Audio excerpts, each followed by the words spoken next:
नीतिकारों ने सच ही लिखा है, साच को आँच नहीं आती।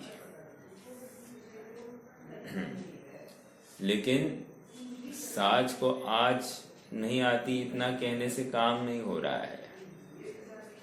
बात सत्य है ये समझने पर भी मानता नहीं है, ये बहुत बड़ी तकलीफ है। अर्थात सत्य बड़ा कटु लग रहा है। एक उदाहरण देता हूँ आपको तो थोड़ी सी बात और खुल जाए। सच्ची समझ क्या है? सच्ची समझ वो है जहाँ पर यथार्थ प्रवृत्ति हो। कहने पर उन भाषाओं का भावभासना पूर्वक या उन शब्दों का, उस उपदेश का भावभासना पूर्वक यथार्थ चिंतन करके यथार्थ मार्ग में प्रवृत्ति हो। अगर ऐसा नहीं हुआ है तो सत्य का स्वीकार नहीं हुआ। देखिए ना, एक गुटखा का पाउच है, गुटखा, तंबाकू गुटखा वाला गुटखा, और उस गुटखे के पाउच के ऊपर स्पष्ट लिखा है, chewing of tobacco is injurious for health. Cigarette के पैकेट के ऊपर भी लिखा होता है कि smoking is injurious for health and it में कॉज कैंसर, और कैंसर का वो चिन्ह मतलब खराब हुआ है फेफड़े आदि सब, उसका फोटो भी कंपल्सरीली लगाया गया है। मेरा प्रश्न है क्या उसको समझ में नहीं आ रहा है क्या कि ये गुटखा तंबाकू का सेवन करके मुझे कैंसर होगा? ये समझ में नहीं आ रहा है। इतना छोटा है क्या? प्रश्न है मेरा। तो लॉजिकली विचार करें तो साहब इसमें क्या समझना क्या नहीं समझना, यह तो स्पष्ट लिखा है और कितने ही लोगों को मौत के घाट उतरते हुए भी देखा है। फिर भी ये दिन में 5-5, 10-10 पुड़िया निकलते रहता है, 5-5, 10-10 सिगरेट खींचते रहता है। क्यों? बस शौक के लिए, उत्तेजना के लिए, या कोई भी काम मतलब अपने एक छंद के लिए करते रहता है। प्रश्न फिर से यही है कि उसको समझता है कि नहीं समझता है। तो कह रहे हो पढ़ रहा है ना, पढ़ तो लेता है लेकिन इससे कोई घात होगा ऐसा मानता नहीं। ये जहर है ऐसा मान नहीं रहा है। क्यों? अगर ये जहर है ये मान लेता तो तुरंत छोड़ देता। जैसे एक सांप आ गया सामने, जहरीला सांप हो और वो सामने आ जाए, क्या करेगा? ये गुटखा खाने वाला भागेगा कि नहीं भागेगा? अब मुंह में गुटखा है, वो जहर है, वो तो गले लगाए बैठा है, और सामने सांप आ गया जहरीला तो भाग रहा है। इसका मतलब मौत से तो डर रहा मौत से डर रहा है, लेकिन ये गुटखा तंबाकू आदि का सेवन करने से मौत होगी ऐसा मान नहीं रहा है। भले ही लिखा है लेकिन मानता नहीं है। इतनी बात क्यों कही? बात इसलिए कही, साच को आँच नहीं आती, लेकिन सत्य बात को समझना और स्वीकार करना उतना ही कठिन है जितना मान लो कि कोई वृक्ष को जलाना और पुनश्च वही वृक्ष खड़ा करना, इतना कठिन है। क्योंकि एक बार मान्यता विपरीत हो गई, इसको बदलने में मतलब भगवान क्या, कोई भी समर्थ नहीं है। स्वयं उसको वहां पर दुख भासित हो और स्वयं वो वहां से निवृत्त हो जाए। समझ में आ रहा है? इसलिए कह रहे अगर सत्य बात हो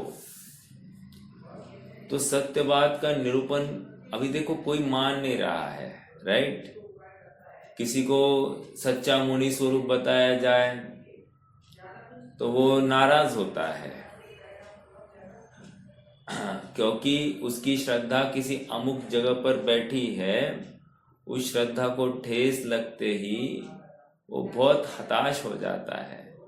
सत्य बात वो स्वीकार मानते हुए, सुनते हुए भी, शास्त्र में आई बात है ये भी समझते हुए भी वो अपनी श्रद्धा को ठेस पहुंचने नहीं देता है। साच को आज नहीं आती है ये बात सत्य, लेकिन साच की बात स्वीकार नहीं होती ये उतना ही सत्य है। अब ये तो समझने की बात थी, अब समझाने की बात तो इससे और कठिन है। जब स्वयं ही नहीं समझ सकता है तो और को समझाना कितना मुश्किल होगा। समझ में आ रहा है? निष्कर्ष, कैसा ज्ञानधारी तूने आपा ना पहचाना। विचारणीय बिंदु है। देखो रुचि की बात चलेगी। रुचि क्या है? सब रुचि वो है कि उठते बैठते खाते पीते हम उसी ज्ञ का चिंतन करें। मैं आऊंगा 220 गाथा के विषय पर आऊंगा, उसी के लिए मैं घूम रहा हूं। तो रुचि क्या है? रुचि मतलब हाँ वही बात निरंतर अपने ज्ञान का ज्ञेय बनी रहती है, उसी के बारे में चिंतन मनन गोलन चले रहता है। जैसे कोई क्रिकेट का शौकीन है तो अब देखिए ना कि बल्ला नहीं हो, गेंद नहीं हो तो भी बॉलिंग करने की ऐसी प्रैक्टिस करता है कि नहीं? बैटिंग करने की प्रैक्टिस करता है कि नहीं? करता है कि नहीं? ये कौन करता है? जिसको रुचि है वही करेगा कि नहीं? जिसको रुचि नहीं वो क्या, वो करेगा ये सब बातें? अरे मैंने तो ऐसे भी लोगों को देखा है कि कल्पना करते हैं कि मैं किसी टीम का सदस्य हूं, कल्पना करते हैं कि सब ग्राउंड खचाखच भरा है, कल्पना करते हैं कि सामने से कोई बॉलिंग डाल रहा है और ये मात्र बल्ला हाथ में लेकर एक्टिंग कर रहा है कि मैं बॉल यहाँ पर मार रहा हूँ, मैं बॉल यहाँ पर मार रहा हूँ, मैं बॉल ऐसे घुमा रहा हूँ और मैं टीम को मैच जिता कर दे रहा हूँ। समझ में आ रहा है? ऐसे कल्पना में ही काम करते हुए मैंने लोगों को देखा है। ये क्यों हो रहा है? रुचि के वश, रुचि के वश। मुनिराज को भी अपने आत्मा की ऐसी रुचि है, ऐसा ही लगन है। दिन भर आत्मा का चिंतन, सोने के बाद और उठने तक भी आत्मा का चिंतन। क्या कहा?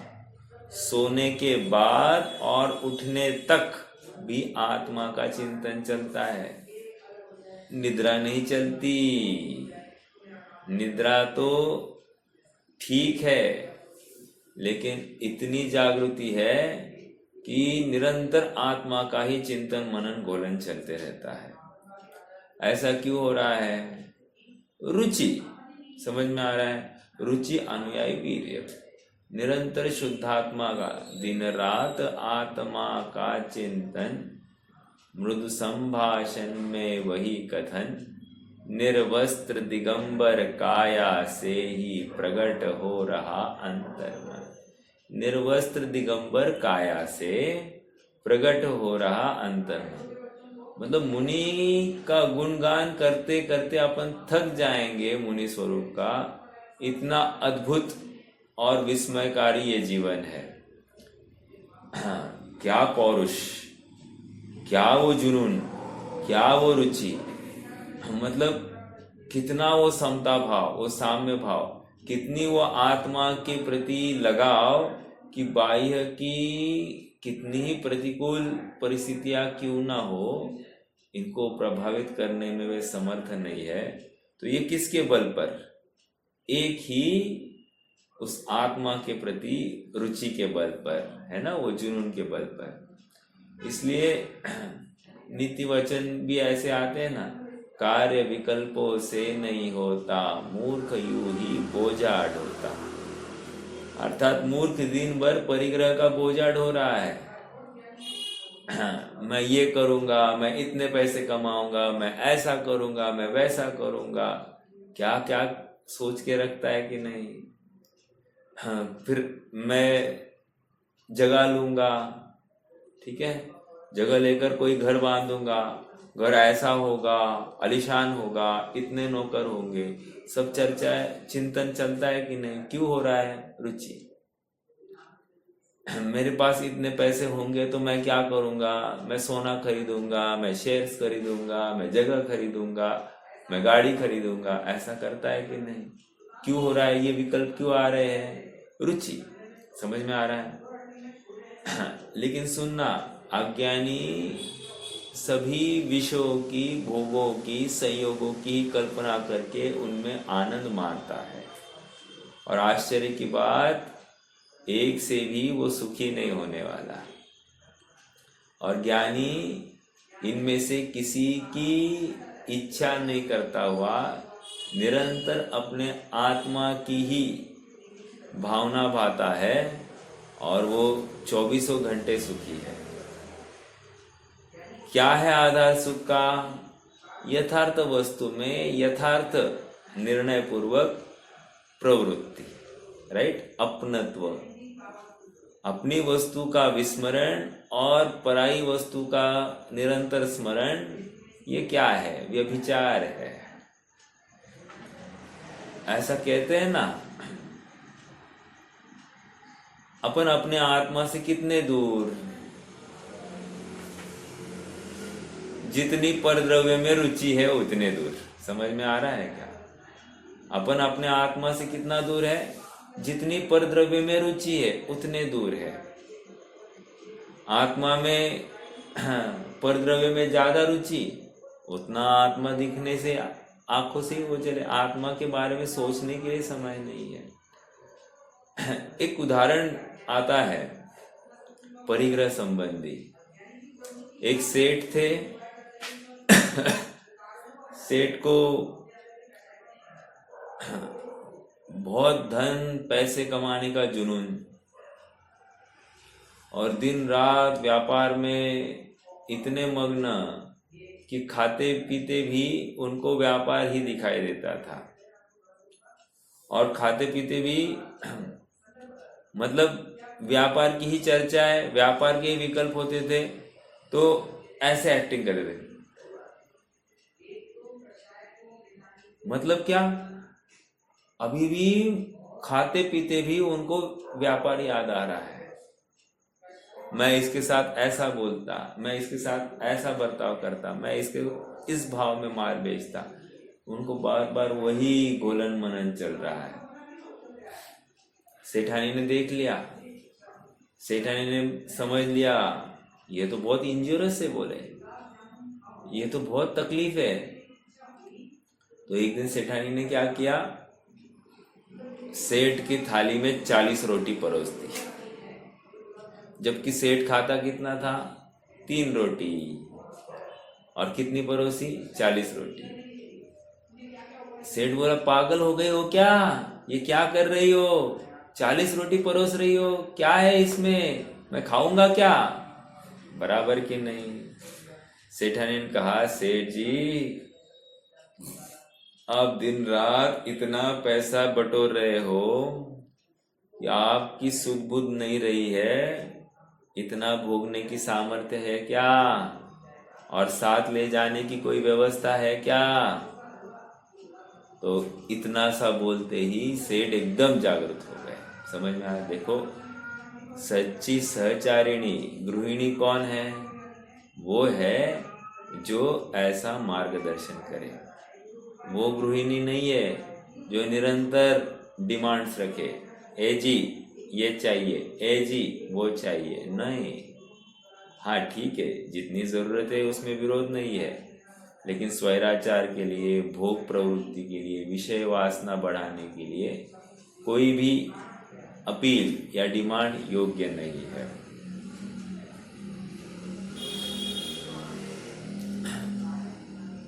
परिग्रह, जब बाहर में परिग्रह है, नियम से अंदर में परिग्रह तो है ही है, अर्थात छेद हो गया है, अर्थात अशुद्धोपयोग है ही है। समझ में आ रहा है? अब एक बात अपन कल भी खड़े कर रहे थे कि बाहर में तो परिग्रह दिख नहीं रहा है, लेकिन क्या अंतर में परिग्रह हो सकता है? बिल्कुल हो सकता है। समझ में आ रहा है क्या?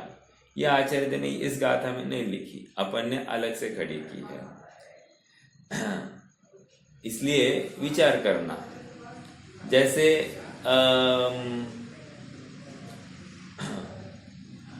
प्रायश्चित या प्रतिक्रमण हमको कब हुआ कहा जाएगा? जब दोबारा हम उसी पाप कार्य में प्रवृत्ति नहीं करें, राइट? यदि दोबारा हम वही पाप कार्य करें तो क्या कहेंगे? ये प्रायश्चित या प्रतिक्रमण नहीं कर रहा है, राइट? क्षमा हुई है, क्षमा भाव प्रकट हुआ है, इसका अर्थ क्या? दोबारा क्रोध नहीं प्रकट होता। मार्दव भाव प्रकट हुआ है, इसका मतलब क्या? पुनश्च मान कषाय उत्पन्न ही नहीं होती। यदि अपन अभिमान करके दान देवे और आनंद माने, और कोई दीनता पूर्वक उस दान को ग्रहण करे और वो भी आनंद माने, तो क्या है? कह रहे हैं दोनों मानी है, दोनों को मार्दव धर्म नहीं है, अर्थात स्वभाव की रुचि नहीं है। ये स्वभाव से अत्यंत दूर है, और जो स्वभाव से दूर है वे दुखी ही है, और जो स्वभाव में स्थित है वे नियम से सुखी होने वाले हैं। मूर्छा के कारण इनको आत्मा दिखाई नहीं दे रहा है, और मूर्छा ही परिग्रह है। समझ में आ रहा है? मुनिराज जो निर्भर है, 24 घंटे वो आत्मा का चिंतन कर रहे हैं, उसी का अमृतपान कर रहे हैं। इसका आधार क्या है? स्वभाव अकार्य अकिंचित कर, अर्थात पर का इसमें कुछ भी चलता नहीं, अपने लिए भी अपने विकल्प कुछ कार्यकारी नहीं है। समझ रहे हैं क्या? हाँ, ये जिसको स्वीकार हो जाता है, ऐसे वस्तु स्वरूप का निर्णय जिसको हो जाता है, वही आगे बढ़कर शाश्वत सुख को प्राप्त करता है।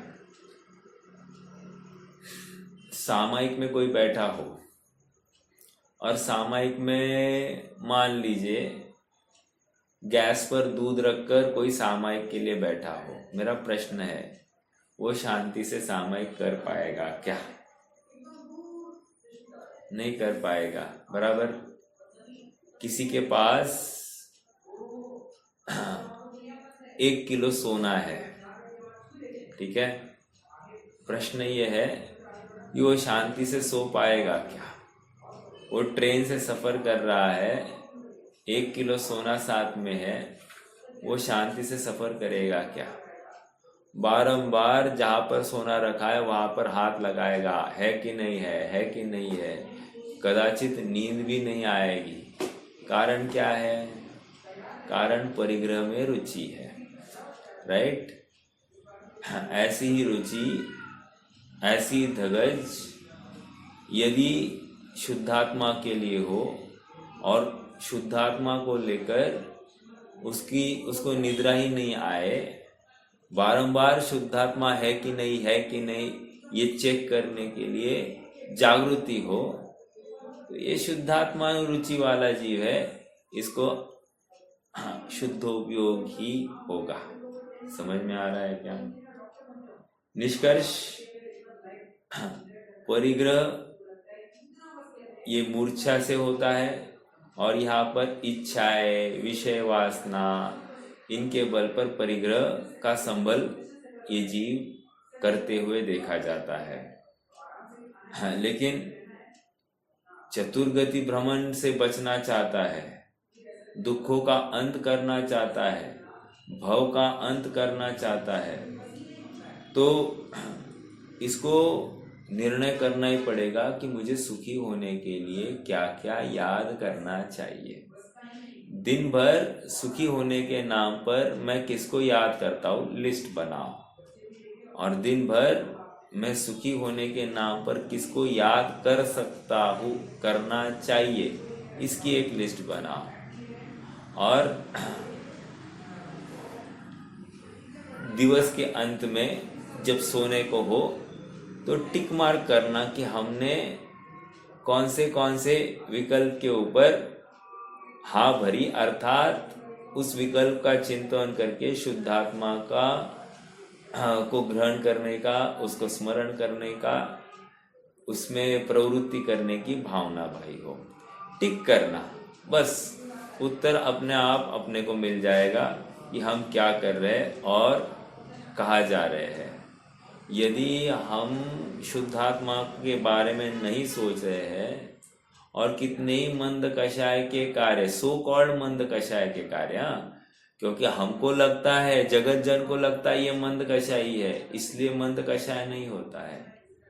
वो तो मोक्ष मार्ग में अध्यात्म जिसको मंद कषाय कहता है, उसी को हम मंद कषाय कहेंगे। अर्थात तीन कषाय चौकड़ी के अभाव में प्रकट हुई वीतराग दशा, वही सच्चा मंदराग है। ठीक है,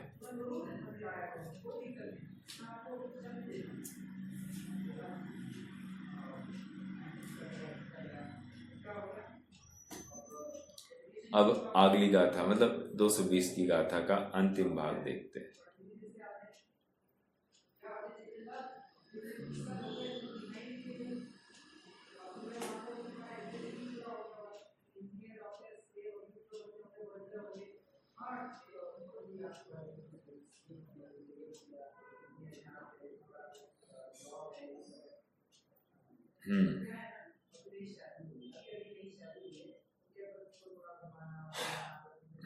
देखिए पेज नंबर 71 पर आ जाइए।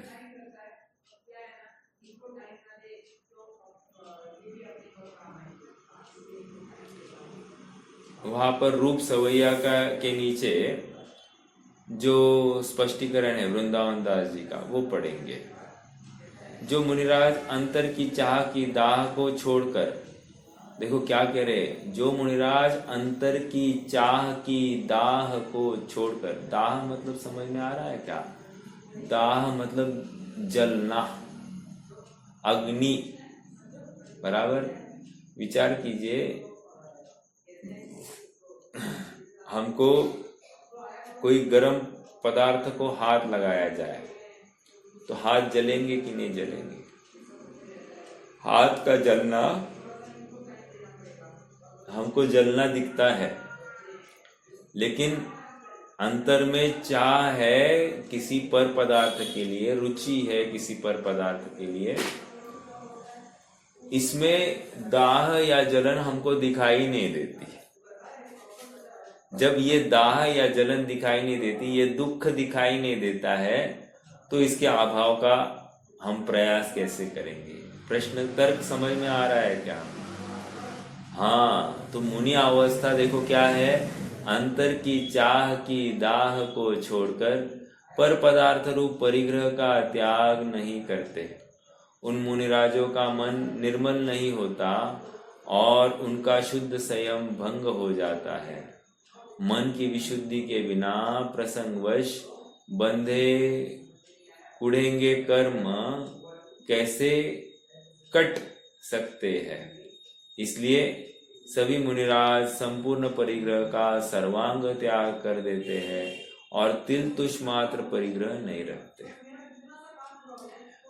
सरल विचार कीजिए कि बिना बोझा सर पर रखे ये जीव ज्यादा चल सकता है या बोझे सहित ये जीव ज्यादा चल सकता है? एकदम स्वाभाविक उत्तर क्या है? बिना बोझे का जीव ज्यादा चल सकता है। इसमें क्या पूछना है? बराबर। हाँ, क्यों साहब? बोझे से क्या होता है? थकता है। तकलीफ ये है कि हमको शारीरिक बोझा ही बोझा दिखाई दे रहा है, मानसिक बोझा बोझा ही नहीं लगता है। और यदि मानसिक बोझा बोझा लगेगा तो ही तो उसी को छोड़ने का प्रयास होगा। नहीं तो मानसिक बोझे में इतना दब जाएगा, कदाचित इसको डिप्रेशन, खेद भाव, दुख भाव ये अपने आप प्रकट होने लगता है।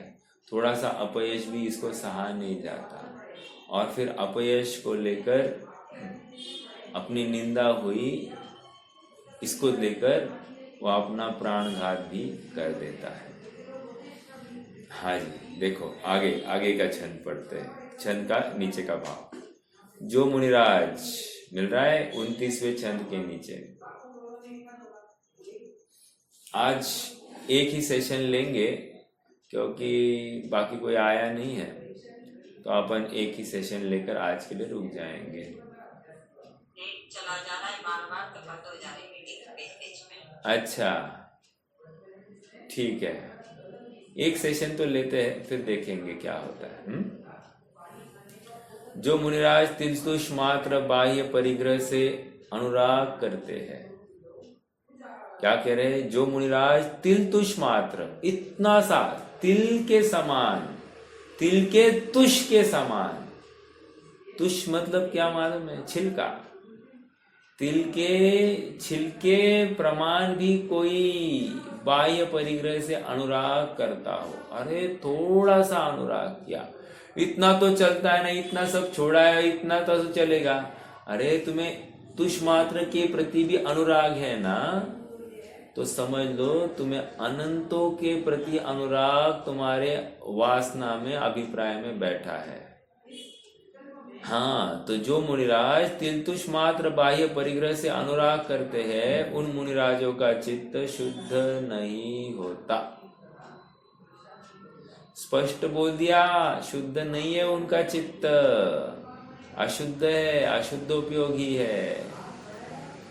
हाँ, और नहीं होता, उनका मन अत्यंत चंचल बना रहता है।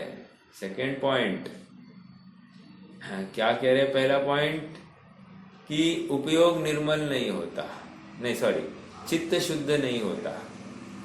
दूसरा क्या कह रहे?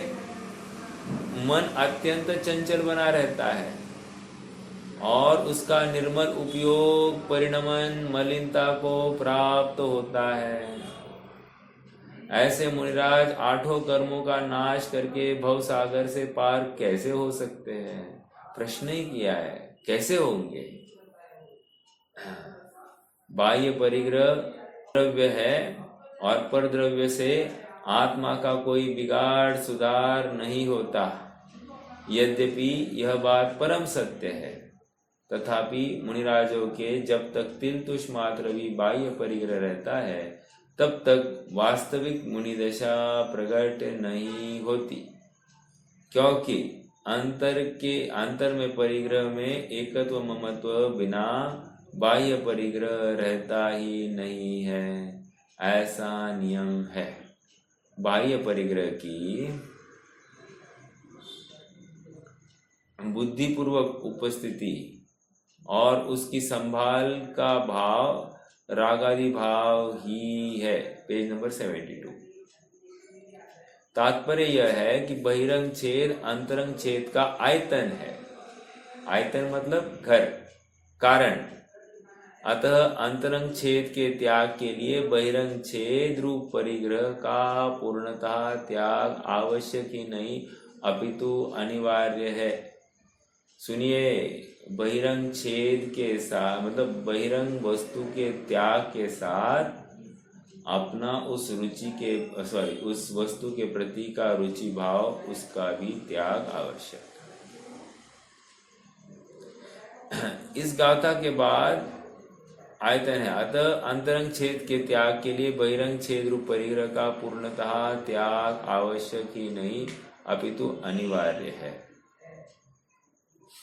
इस गाथा के बाद आचार्य जयसेन की तात्पर्य वृत्ति टीका में उपर्युक्त भाव के पोषक 3 गाथाएं प्राप्त होती है, जो आचार्य अमृतचंद्रकृत तत्व प्रदीपिका टीका में प्राप्त नहीं होती। वे गाथाएं मूलतः इस प्रकार है।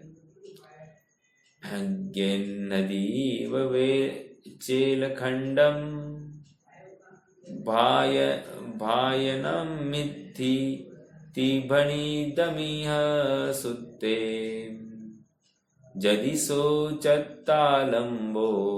हवदी कहम वा अनारंभो। कैसे वो आरंभ से रहित होगा, प्रश्न किया है।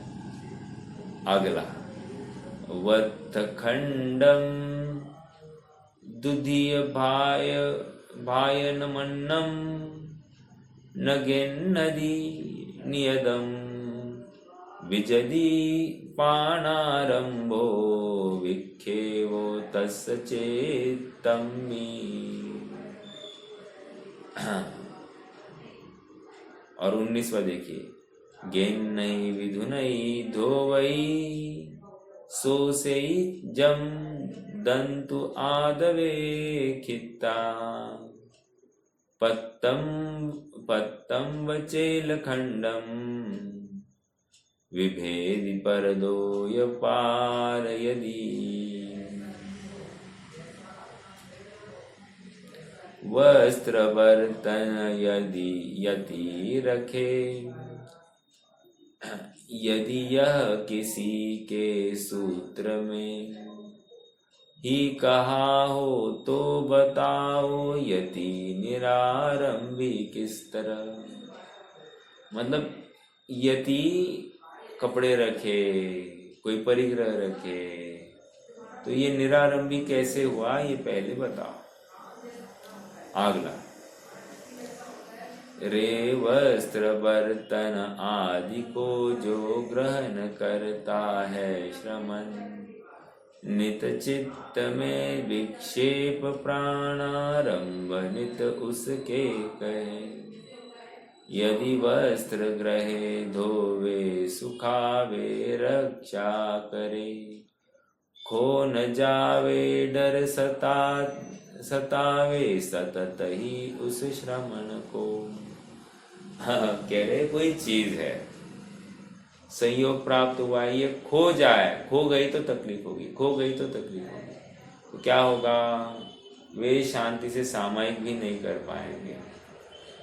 देखिए ना, एक ऐनक है, ऐनक भी वो रखे और कोई उठा कर लेकर जाए तो कितनी आकुलता होगी। यदि वे वस्त्र रखे अपने पास में तो